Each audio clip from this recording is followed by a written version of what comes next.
Welcome to another Tech Help video brought to you by AccessLearningZone.com. I am your instructor, Richard Rost.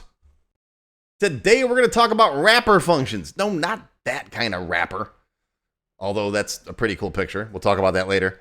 But we're going to talk about wrapper functions in VBA, so you can take things like your double quotes that you're sick of using and just use a wrapper function to wrap things in double quotes automatically for you. All right, want to learn more? Here we go. Today's question comes from Bill in Staten Island, New York, one of my platinum members. Bill's having problems with double quotes, and he says, I found some people on the internets use CHR34 and hello and CHR34 instead of the double quotes. I tried it, and it seems easier to me. The double quotes still get me mixed up. I was wondering what you think about using CHR34 instead of the double quotes. Well, I think whatever works best for you is the best solution for you. And if you think CHR34 is easier to understand, then use it. That's great. Now, for everybody else who's wondering what he's talking about, we've got concatenation, which is where you can put two strings together, right? This is basic concatenation right here. You got CHR34, which is the ASCII character for the double quotes. But if you want to put them inside of quotes, then you got to use two of them. And that's included in this more advanced concatenation video where we talk about double quotes and double quotes. So if you got a phrase like this, right, and you want to put it into a string, you have to do it like this with two double quotes, which I call double quotes, right? And I made them in red here so you can see that two of those double quotes becomes a double quote inside a string, right? Now this gets even more complicated if this is a person's name. Or maybe not a name, or you change the greeting, whatever she said, right? If that hello can be anything, it could be hi, buongiorno, whatever, then you want to have it in another variable called greeting. Well, now you got to put the double quotes in there to give you that quote, right? That closes the string, and then you got an ampersand, and then the variable here, or the field name, and then you got to open the string back up, the period, the double quotes inside the string, and then close the string again. Now, what Bill is saying you could do is you could use CHR34 instead, which is the same thing as the quote inside the string. It's basically the ASCII version of the double quote character. Every letter has its own ASCII code, which is a number, and you can represent that with the CHR function that takes character 34 and puts it in that spot. So if you think that this is easier, wherever you want to quote, put a CHR34. That works great. You can do that. That's perfectly fine, perfectly valid. You could also use your own wrapper function. If you use this a lot, I don't mean wrapper like M&M wrapper. I mean like a wrapper. You wrap it in something. So you can make it so that if you know you use these quotes a lot in your code, you could just make your own wrapper that says, take whatever I give you and put that inside of quotes and add it to the string. And that's what I'm going to show you how to do right now. Now, this will involve a little VBA, so if you've never done any VBA programming before, go watch this video first, about 20 minutes long. It'll teach you everything you need to know to get started. And then go watch this video where I teach you how to create your own custom function, because we're going to make a function that's going to take whatever text we send it and wrap it inside of quotes. Right? These are all free videos. They're on my website. They're on my YouTube channel. Go watch them and come on back. All right, so here I am in my Tech Help free template. This is a free database you can grab off my website if you want to. And I'm going to create a global function. So I'm going to come down here in my global module. All right.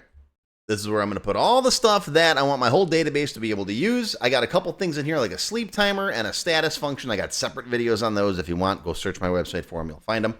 And down here, we're just going to say I want to create a public function. Public means the whole database can use it. A function means it's going to return a value as opposed to a subroutine, which is another type of procedure that just doesn't do anything. It just, well, it does stuff, but it doesn't return a value. All right, so my public function, what am I going to call it? Let's just call it wrapper. You can name it whatever you want, wrap it in quotes or whatever, right? We're going to send in S as a string, and we're going to return a string to whoever called it. So as a string here. Now, inside the wrapper function, all we're going to do, very simple, is we're going to say wrapper equals.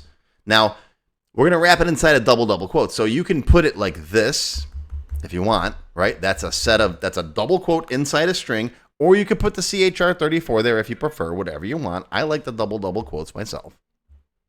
Hold on, someone's beaming in. It's just one of the Klingons I had over from my Thanksgiving dinner that they went Black Friday shopping. If you want to know what I'm talking about, go check my captain's log. Anyways, So in here, we're going to do that. Then we're going to put S. And then we're going to put quote, quote, quote, quote again. So it's another set of quotes inside of a set of quotes. So anything that I send in the wrapper, it's just going to send it back like that. And we can test this very easily. I'm going to use my status box function over here. All right, so I'm going to go into this hello world button. All the status function does is it displays stuff in this box here. So build event on that. Okay, and I'm going to say, again, status hello world, but this time I'm going to put hello world inside of my wrapper function. So wrapper, and then we're going to put that inside of quotes, just like that. And so it should return hello world actually in quotes, right? So save it. Yes. Give it a debug compile once in a while. Right? Let's close the main menu and reopen it. Now I'm going to hit the button. Boom. And look at that. I got hello world, but it's inside of quotes. So now whatever I put in there is inside the wrapper function. See? So now let's say you want to do something on the customer form. Let's say maybe the first and last name. All right. So design view. I'm going to just copy and paste this button. So copy, paste, and we'll just put an X in here for the caption, whatever. Right click, build event. Normally I'd name my buttons, but I'm being lazy right now. So here I could say status, because it's a global function, right? Status will say first name and a space and last name. Okay, let's see what that gives us. I'm just going to slide this over here. We're going to close this. We're going to reopen the customer form. Now I got to move it over here so we can still see the status box, right? And if I click on that button now, boom, I get just Richard Ross. Yes, they come in on top. Okay, now if I put that inside the wrapper function,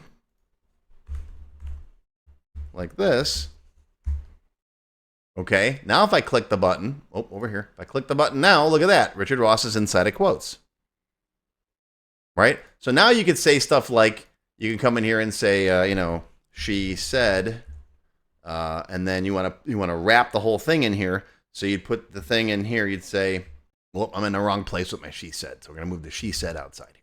All right. So she said, and then in the wrapper, you put what she said. Right.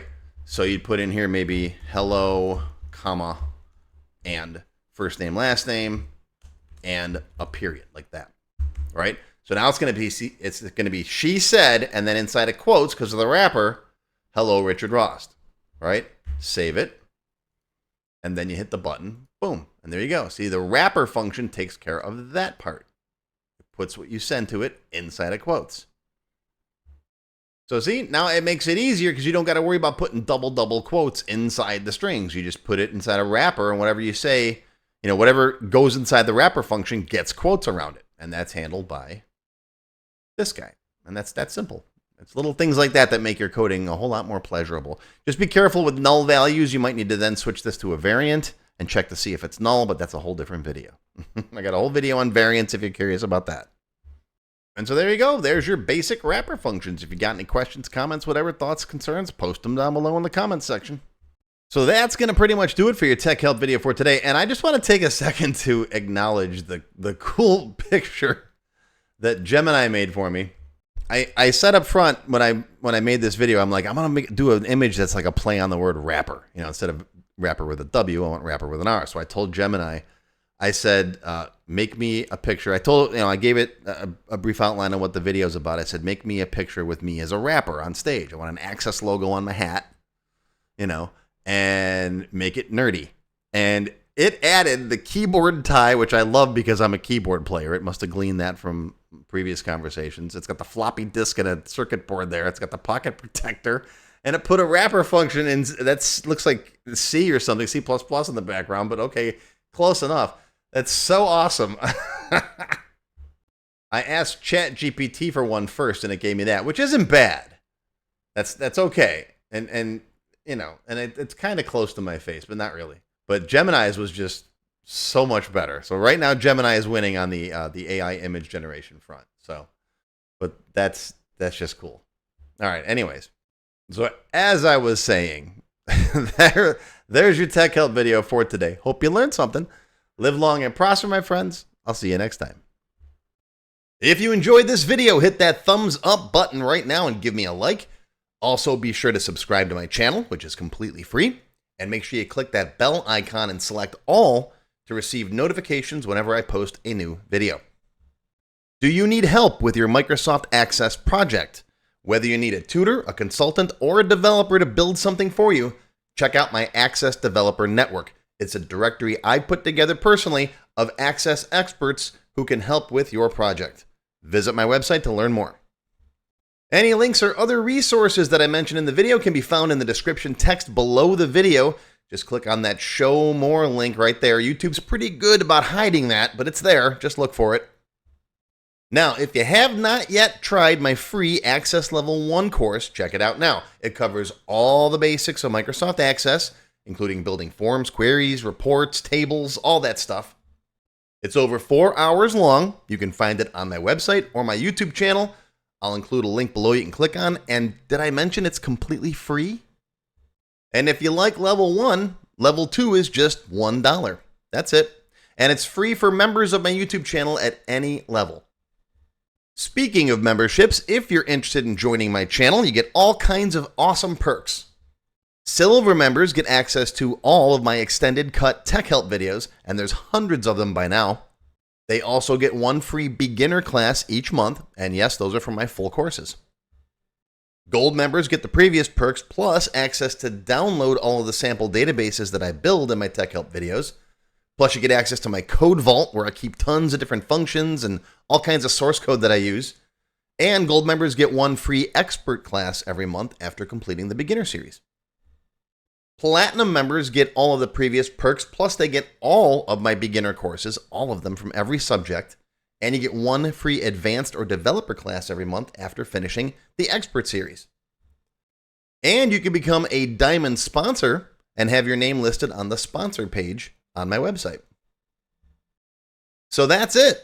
Once again, my name is Richard Rost. Thank you for watching this video brought to you by AccessLearningZone.com. I hope you enjoyed. I hope you learned something today. Live long and prosper, my friends. I'll see you next time.